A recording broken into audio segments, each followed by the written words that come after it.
আপনার মেরাজ শুভ হোক, এ সফর আপনার ও আপনার উম্মতের জন্য কল্যাণকর হোক। আজরাইল আলাইহিসসালামের এমন সুন্দর আচরণ দেখে রাসূল সাল্লাল্লাহু আলাইহি ওয়াসাল্লামের ভয় কেটে গেল। তাই তিনি জিজ্ঞেস করলেন, আপনি একা গোটা পৃথিবীর জীবের রূহ কিভাবে কবজ করেন?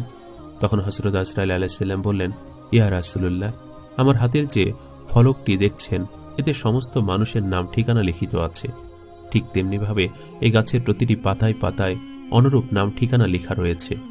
যখন কারোর মৃত্যুর সময় হয় তখন তার নামের পাতাটি ধীরে ধীরে হলুদ হতে থাকে। একসময় পাতাটি ঝরে পড়লে তখন আমি তার এই ফলকটি দেখে নামটি মুছে ফেলি এবং তার রূহ কবজ করি।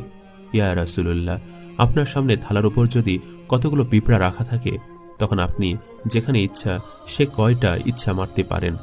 ঠিক তেমনি গোটা পৃথিবী আমার সামনে রয়েছে, সুতরাং আমার যেখানে ইচ্ছা যেভাবে ইচ্ছা যে কাউকে ইচ্ছা ধরে আনতে পারি।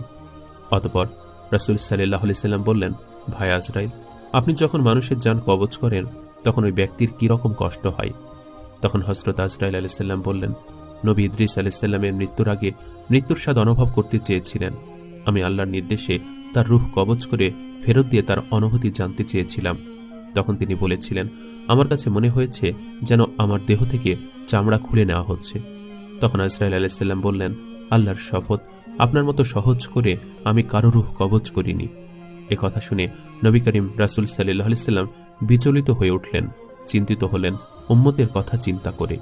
তখন হযরত আজরাইল আলাইহিস সালাম বললেন, ইয়া রাসূলুল্লাহ, আপনার উম্মতের মধ্যে যারা নেককার তাদের রূহকে এমনভাবে কবজ করার নির্দেশ দেওয়া হয়েছে যেমন ছোট বাচ্চা তার মায়ের কোলে দুধ খেতে খেতে ঘুমিয়ে যায়, কিছুই টের পায় না।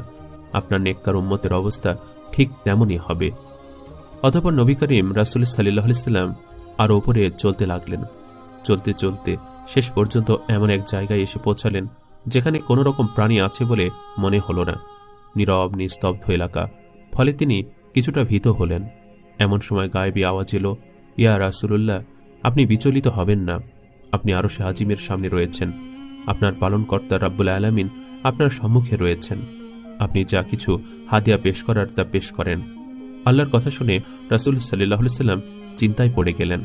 কি হাদিয়া পেশ করবেন? আল্লাহ তাআলা তো সবচেয়ে ধনী, তিনি তো কিছু খান না। তিনি আরশ কুরসির মালিক, তিনি লাউহ মাহফুজের মালিক, তিনি আসমান জমিনের মালিক, তিনি সকল ধন ভাণ্ডারের মালিক। কোন জিনিস হাদিয়া দিলে তিনি খুশি হবেন?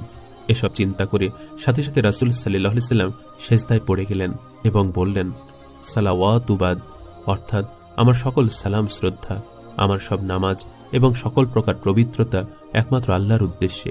তখন আল্লাহ পাক